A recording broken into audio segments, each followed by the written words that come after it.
The last thing I want is for you to feel like a loser. But if you're doing these, I guarantee you will. And as I use some humor today while I draw this, let's take a look at all the worst practices artists do that reinforce this idea that you have no potential and you're just never gonna make it. And I want to take a lighthearted approach to this because maybe the serious one just didn't reach you. And I don't want you to quit. So let's start this one off strong here. And let me ask you, how many different things have you started and you have never ever finished? Do you just have a complete graveyard of really awesome ideas? Are you the type of person who also works until you feel like you have no more motivation? Because we'll definitely hit on that today. Are you the type of person as well who just can't work past a certain point? You just keep hitting that same exact brick wall, friend. Because the first thing I'm gonna let you know that's definitely gonna help you reinforce this idea that you are not ever gonna make it with your art is if you don't finish anything. And I mean, why should you? Why finish anything? Just kind of ride the lightning until it fizzles out, right? Or how about until you just don't feel like it anymore? That sounds like a great idea. And I bet you have really awesome ideas, don't you? You might want to make a book. You might want to go ahead and make a comic. You might want to go ahead and partner up with somebody else for a really big, ambitious project. And one of the worst things that you can ever do is to just never finish anything. And so if you're never finishing anything, the thing that I would ask you to consider, friend, is why are you not finishing anything? What's the hurdle? What's the obstacle that you are facing every single time that makes you feel like you just can't move forward with it? And now, should you finish every single artwork? I understand, of course. I'm an artist too, like you. You're gonna have sketches. You're gonna have some explorations. You're gonna just have fun things that you try once in a while. But what's your split? What's your proportion here? And what about the things that really do matter to you? Or are you just dropping them all the time like they're just some lame love interest of the week? Because if you're never finishing anything, you're never pushing yourself. So how about this? What if you started to push yourself to go beyond what you thought was finished? Because here's another thing I just want to lay on you. Finished is not an actual state of being. Finished is just an emotional statement of when you say, I feel like I am done with this one. And one thing that I'll definitely cite from literally teaching thousands of artists in my career is that you are going to feel complete long before the actual artwork or the project is complete. And you completing it is the number one hack to you doing really great things with your art. Moving on here. Are you trying to sell your art? Are you trying to go ahead and maybe freelance? Or do you maybe want to think about how you can maybe start to produce an income? And so you might as well just keep your pricing absolutely dirt cheap. Sounds like a great idea, right? I mean, you've obviously done the research, haven't you? You've gone online, you've seen other artists' commission sheets, because that's a great idea too while we're at it, right?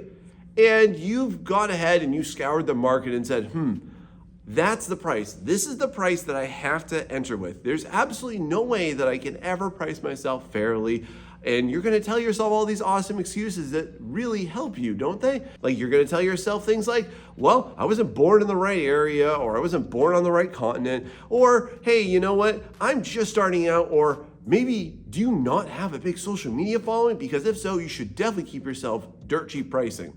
Because trust me, friend, there's absolutely nothing better in this life than going ahead and working hard for dozens of hours on something that literally pays you less than a few hours at McDonald's. And that's why you keeping your pricing dirt cheap is one of the worst things that you could ever do. And take it from me, I started off at $35 commissions. And I know that some of y'all are pricing yourself less than that, okay? And there is nothing that makes you feel like you have just betrayed yourself and your potential than keeping your pricing dirt cheap. And now the grace I want to give you here is simply this. If you're starting out dirt cheap, I understand. If you're keeping yourself dirt cheap, that's a choice. And you don't want to keep up with that, do you? Now, contrary to what you might have been told or you might have heard from people that honestly just don't understand how this actually works, friend, the fact is that anybody, anywhere in this world can elevate their prices. You don't have to work dirt cheap. You just need to get off of the platforms that reinforce this happening. Get off of artistry. get off of Fiverr. Get off of those rotten platforms that are reinforcing this. And for the love of God, do you know that you don't need social media to go ahead and increase your pricing? Because just to be honest, nobody cares about that, friend. But if you are following this route, I guarantee you the only thing you're going to get at the end of this road is self-annihilation. Next, when I was starting out, I used to obviously go ahead and look to my peers. I used to look at the people down the road and say, hey, cool, I want to get there and I want to do that. And you're going to look at people online at all different spaces and all different places, and you're naturally going to say, well, I need to do what they're doing. And this envelops itself into, what type of artwork are they making? Oh, that's what I should be doing. Or, hey, how do I price myself? They're doing that way. I need to do that same exact thing too. Or how about this? What if you're also following all of those fancy trends? You better hop onto this one. If you want some likes, if you want some follows, if you want some cred, if you want some validation for yourself via digital thumbs up, then you better make sure that you're always doing exactly what everybody else is doing. Because if you're doing what everybody else is doing, why wouldn't you naturally assume that you're safe? Why wouldn't that give the perception that you are on the right path? Because everybody else is doing that, right? But what if that's a terrible idea? Oh wait, because it is a bad idea. If you're doing what everybody else is doing out there, and I'm gonna put this into a lot of context here. Look, I used to do what everybody else did when I was first freelancing. I made a commission sheet, I put myself out there, and inevitably what that does is it just ruins your potential. And that was a bad practice. And I see the way that people advertise themselves. And I used to do the same exact thing and structure it the same exact way. And naturally, what do you get when you do what everybody else is doing? You get their same exact results, and oftentimes, at best, you actually just get a fraction of their results.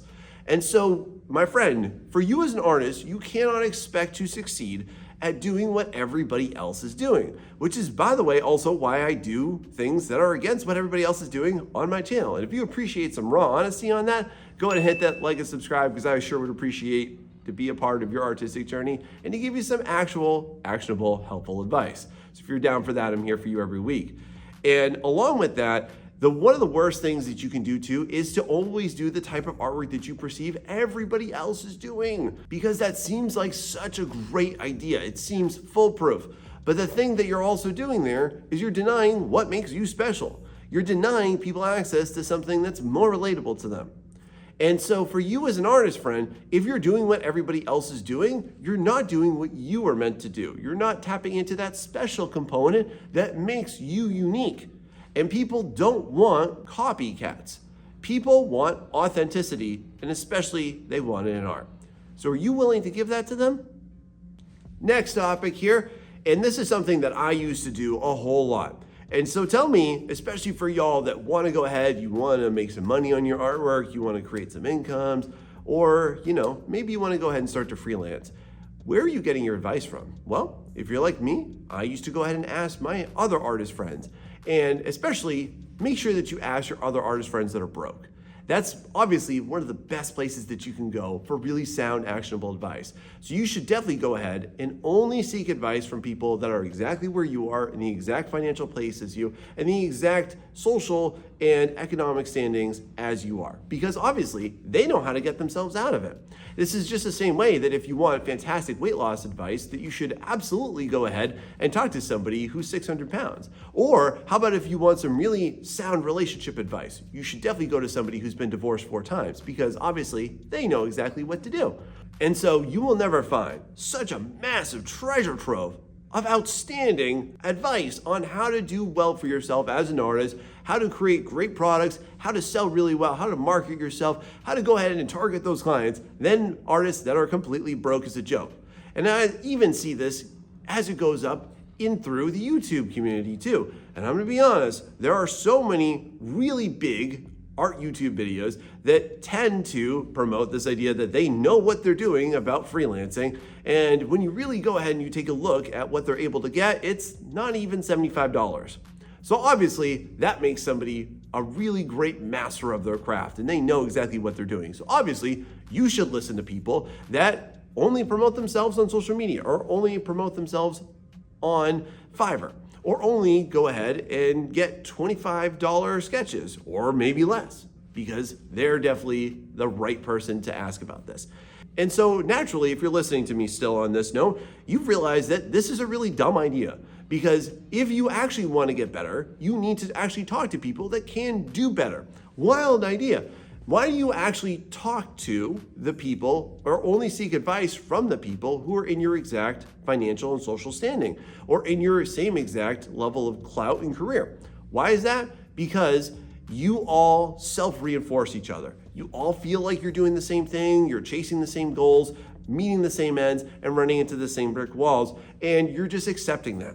And so this is the thing that I used to do too, and I used to only ask people around me. And then I figured it out one day and it clicked, and I was like, you know what? This is the problem. I need to actually go and talk to people that are doing better than me. And I need to look at what are people even outside of the art industry doing and how are they achieving much more. And if you do that, friend, you are going to definitely succeed over the vast majority of artists that are still only able to get $5 sketches. But hey, if you want to do that, that's on you. But just think about this. The person that you take advice from is the limit to which you're ever going to be able to ascend to, and or you're only going to be able to get a small fraction of what they get. It's your choice. All right, so here's a doozy. I used to do this a lot too. And if you don't want to feel like an artistic failure, only do practices. That's the best way to do it, right? Because as you look online, you're going to find tons of things that sound really fun and exciting for you, right? Maybe you want to go ahead and draw 4,000 boxes because that's going to be really fun. Or maybe you should go ahead and only do figure studies for the next 5 years. Maybe you should go ahead and just draw hands, hundreds and thousands of hands together. Maybe you should, instead of you making that really awesome illustration, hey, you know what you should do? You should practice drawing some strands of hair. That sounds awesome. Or maybe some goat heads or whatever tickles your fancy, because that seems like it's really great. Or how about this? Maybe you should only practice just doing the things that are really trendy, things that you see, oh, everybody's doing these and everybody's doing that. So naturally you should do that too. And so what is that really going to do for you, friend? And the way I want to represent this to you as a really bad practice, pun intended there, is that you're actually just working at what has come easy to you, and you're only working towards some type of, honestly, just some quick hit of dopamine. You want some quick reward. And what I want to illuminate you to is this simple fact. If you're somebody who's only doing practices, my friend, what is the point of practice? So if you were an athlete, naturally, a practice would be to condition you to actually go ahead and participate in the game. But instead, imagine if professional athletes just practice. They never played games. They never had major sporting events. They never had their championships. They just practiced all the time. All they did was run sprints and they lifted weights and then never faced off. Well, nobody would watch that, would they, friend? No. And so that's the same reason why, honestly, nobody's watching you either, or nobody is participating in the value that you're trying to give to. And practices serve a distinct purpose. It is to condition you for what you want to do. And so if you're stuck in this practice zone here, let me just pull you out of it, friend. You need to just instead focus on what are you doing and how does it relate to your end goal. And it especially works best like this is when you're very intentional about your practice and you're going to say, I'm going to practice this for this. And you set a limit on it. You set a time limit or you set a practice limit. I'm only going to do this many sketches and then I'm going to jump into this. I'm only going to do this for the next week, and then next week I'm going to actually launch into my illustration that I want to do, so on and so forth. So if you're stuck in the practice zone, y'all get out, because the game is not going to wait for you. Next, I know one thing about artists is totally true. We are very emotional beings, and that often tends to be what drives us towards what we do and we don't do, and especially when we want to go ahead and create. Is this you?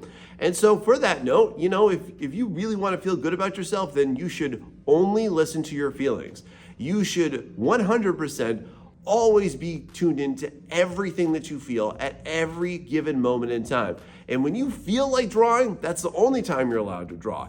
And therefore, when you don't feel like drawing, when you're feeling down, when you're feeling tired, when you're feeling like your ideas aren't good enough, when you feel that anxiety, you feel great when you give into that, don't you? Like when you look back on it the next day, you're just like, wow, I am so happy that I just didn't create anything over the last month and a half because I was just feeling really anxious about myself.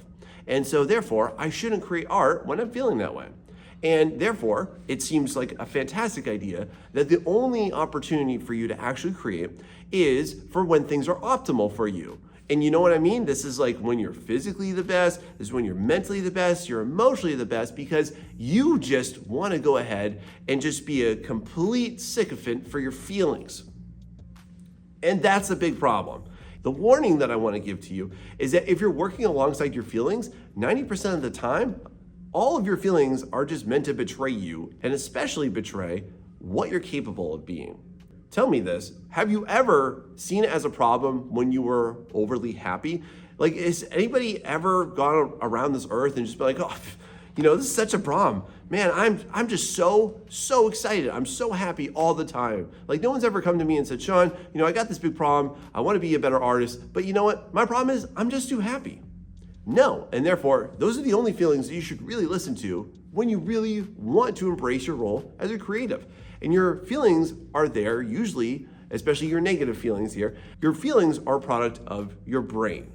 And your brain is not meant to keep you happy. Your brain is meant to keep you safe, friend. And that is biologically hardwired into us. And if you're only able to work when you emotionally are optimized to do so, you're also leaving on the table the possibility of you actually working through those feelings. And what about this? What if art helped you get through that? Wouldn't that be great? Or, you can just go ahead and go slack off and go watch TV and play video games, and that'll make you feel better, right?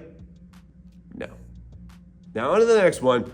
You definitely know that timing is everything. And I bet you have probably thought to yourself that I just didn't come about at the right time. It's not the right time to be an artist. It's not the right time to do this. It's not the right time to do that either.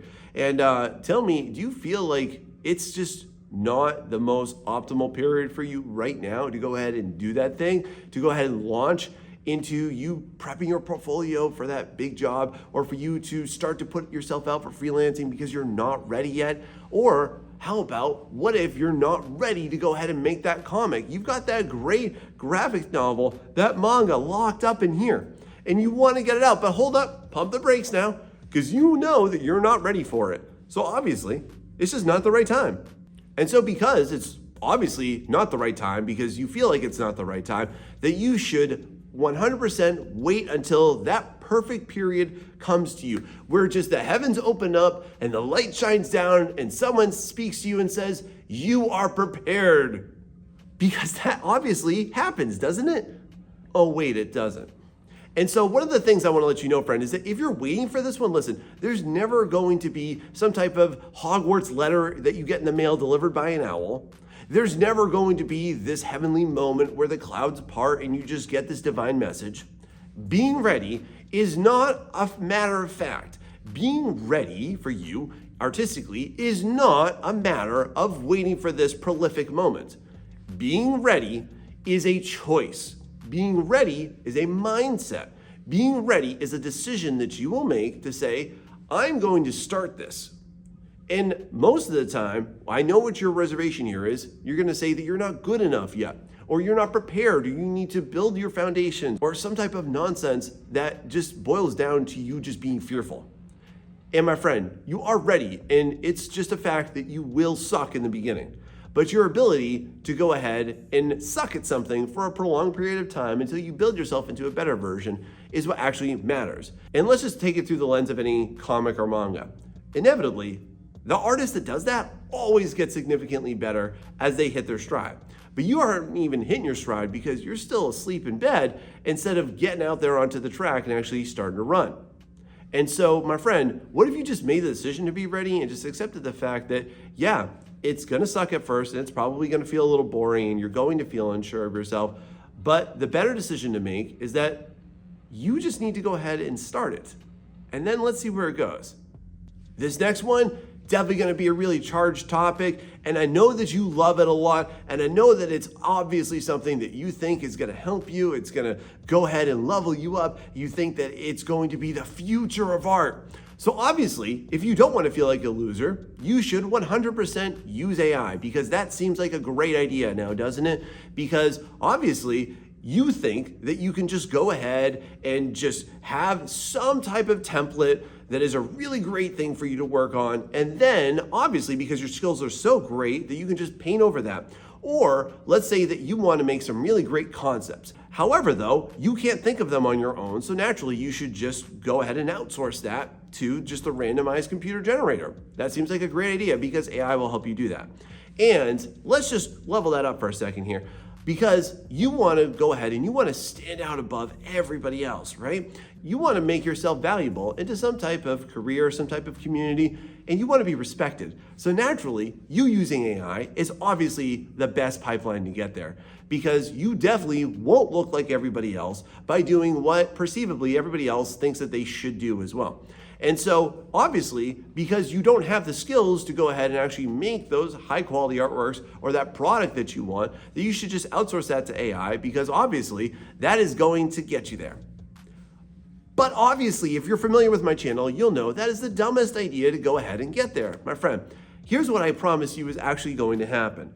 First and foremost, if you're trying to do this and say that, well, it just helps me go ahead and produce a faster product, that's your problem first and foremost. Is that you think that it matters at the end. No, it matters in the beginning. And I'll speak to you from somebody that's maybe a little bit older and a lot more successful perhaps. And I want to let you know this honestly and deeply from the bottom of my heart. I am not paid what I'm paid because of the really high-end skills that I can accomplish. I get what I have been able to achieve because of how well I execute basics. And the more that you talk to professional artists, the more you're going to hear the word foundations come up, right? That's because your foundations matter. And listen, if you can't think of something for some type of concept or some type of character design, AI ain't going to help you, friend.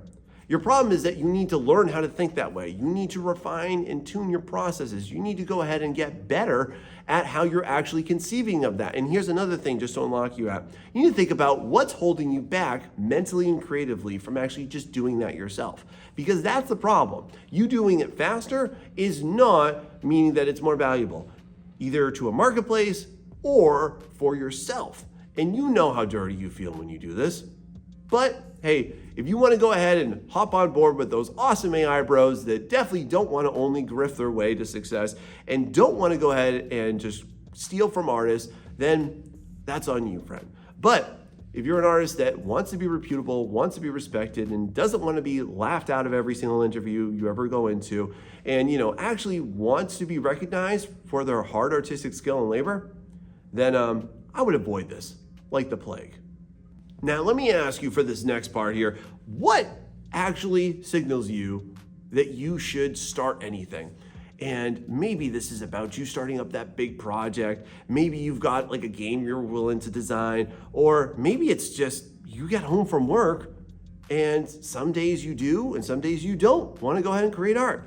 And what's that magical factor? It's motivation, right? And you're going to tell yourself, well, obviously, if you want to do great work, you need to feel motivated to do it, don't you? So you should only work when you're motivated, friend, and you should only go ahead and sit down when you're motivated. And if you don't feel that fire under your butt to go ahead and actually start that thing, or to be bold and go ahead and record your first YouTube video, or for you to go ahead and put yourself up for clients because you're not motivated to do it, well then, just don't do it.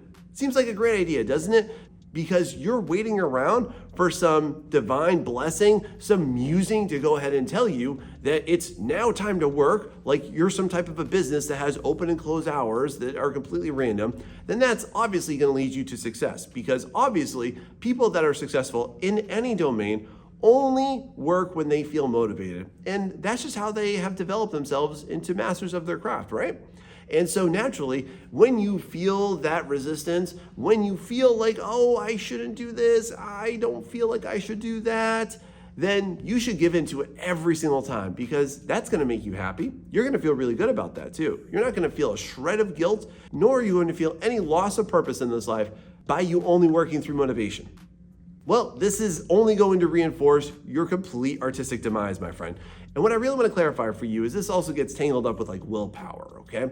And so the way I want to present this to you is that willpower is like a current. There is no current going the wrong way. There is just a current that's pushing things one way or the other, and it's always going in a different direction. It takes willpower for you to sit down and work on what you want to. Work on what you need to even, especially if you're working with clients or working for companies like me. It is also equal willpower for you to not do it. It takes the same amount of willpower for you to make the decision to go ahead and eat healthy as it does for you to eat poorly. It takes the same amount of willpower for you to say, I'm gonna go ahead and post my stuff, even though I don't know if I'm ready for it, to try and get clients, as it is for you to say, I don't really want to, let me just screw off over here and not do anything that's actually gonna potentially benefit me. If you view it like this, what you realize is that motivation is not something that you are just given nor blessed with. Motivation is something that you build, and you build it through momentum. And it's the minutia of making little decisions towards that goal, that end purpose, that actually gives you the satisfaction that you want. Or you can just wait around for motivation whenever that train pulls in the station. Now, I know how you feel right now in the current landscape of things, and what are you going to do with that art when you make it? Are you just going to keep it to yourself? Because that seems like a really great idea to get people actually on board with you. And hey, look, if you want to make friends based on your artwork, the best way to communicate with them and the best way to connect with them is obviously for you to just never show your art to them, right? And for you to never go ahead and take a chance on some type of community, either physically, in person, or digitally online. And therefore, you should just be a complete artistic hermit. That sounds like a great idea. It's a really safe bet, isn't it, when you think about it? And so if you do this, what do you run the risk of? Well, you run the risk of, you just isolating yourself, you being really terrible with communication skills, and you never sharing your artwork, and then obviously, you never wanting to actually get some critique and feedback on it. That sounds like a great idea, doesn't it? Because if you're somebody that wants to do art and take it a little bit more seriously, then obviously you holing up and never showing your art, never sharing it is obviously gonna be the best decision. But what if it wasn't? And it's not. There's the thing. And look, I know how y'all feel about posting your art online, especially with AI scraping happening so prevalently right now. And nonetheless, though, I just want to dismiss this. This is a terrible idea. And what you're doing is you're operating out of fear, okay? If you only will share your art or won't share your art based on if you think somebody's going to steal your art, I just want to be real with you. Like 99% of people watching this, nobody wants to steal your art, all right? And especially if you're more on the developing end of this one and you're not quite there at any prestige level. Like most people watching this are, you just want to be an artist, you just want to create cool stuff, right? Nobody wants to steal your stuff, okay? And if it did, then it wouldn't do anything for it anyways, okay? And what I want to encourage you to do is get into communities, get into great areas and spaces like Discord communities or subreddits or other niche communities that you'll find on multiple platforms. Go ahead and get on Kara, or go ahead and get on Blue Sky, or go ahead and get on any platform or place where artists are still thriving. And that's where I want to encourage you to go. You not posting your stuff online is not serving you. It's protecting yourself in the blanket of fear. It is not going to help propel you, friend. So if you want to actually connect with other people and grow yourself as a person and as an artist, you got to go ahead and be brave and post your stuff, or at least go ahead and use some glazed nightshade so that it poisons it. That's a good idea too. Next, I think the best thing for you to do is obviously to only be realistic. And you've probably been told this, right? By your parents, by your teachers, your guidance counselors, or just any wayfinder that happens to find their paths crossing with you. And they're gonna tell you things like, you need to be realistic. You need to be realistic about what you're doing, the type of artwork that you're making, the career that you're focusing on, whether or not it's realistic for you to utilize your time, even in this whole artistic endeavor, right? Because that's obviously the best thing for you, friend. And so therefore, you should only do things that are going to be perceivably realistic by other people. And that means to you, when you say and hear the word realistic to yourself, what are you really saying? Well, obviously you're telling yourself that it's achievable, that it's something that you can actually attain. Because anything that's unrealistic, like most of this art stuff here, not gonna happen, friend, right? And so here's the big problem with that. When you hear somebody say realistic or something is not realistic, it's not actually a fact. What they're doing is they're telling you, and they're putting this limiting belief into your head that, oh, I don't think it's realistic to me, so it's not realistic for you. And this is something that I struggle with a lot with my family and my parents as well, is being told that this whole being an artist thing, or being an art teacher, being a freelancer was completely unrealistic. Even being an art YouTuber, it's unrealistic, right? And to dismiss all of that, friend, you set the bar on what is realistic and unrealistic. Because just to be real, if you ask some people what you're doing, they would say that you're playing it small. They would say that you maybe aren't actually working as hard as you could be, or trying as hard as you could, or taking the risks that you need to. And so I might say, well, it's unrealistic for you to achieve what you want based on these unrealistic habits that you have right now. And I especially see this a lot in the freelance sectors, where there's a lot of artists that will not do what they want. Well, it's not realistic for you to be a freelancer and get good money unless you do furry art or not safe for work, because that's the realistic version of it. Man, I hate that stereotype so much. It's wrong, it's totally false, and it's completely poisonous to so many young creatives that could make it and will make it. And for that reason here, you should never, ever listen to somebody when they say, be realistic. Instead, here's my perspective. Go ahead and take it for what it is, or to go ahead and steal it for yourself here. Whenever somebody tells me to just be realistic, that's my cue that I should just do it anyways. So what if you just do it? So this next one, I know how some people are gonna react to this, but I kind of need to let you know about it anyways. And I want to just let you know that if you're really looking to power through everything and ascend to a great level, maybe you want to get into that career, maybe you just want to do better art, anything in between, then obviously you should only do what's easy. You should do definitely the stuff that comes fastest to you, that has the biggest payoff for you, that has the quickest exit point for you, because obviously if you do what's easy, then you can feel good about yourself, right? Seems so logical when you go ahead and you approach it like that, doesn't it, my friend?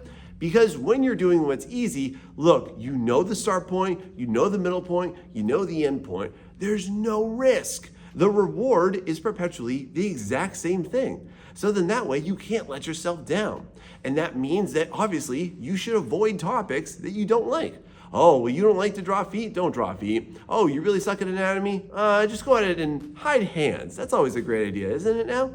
And one of the best things that you should obviously do if you're trying to get better as an artist is to just go ahead and keep yourself in a nice safe place as far as everything is concerned, right? Seems like a good idea, because if you don't ever have to push yourself out of that safe place, then naturally you'll never have hurt feelings. But that's the problem.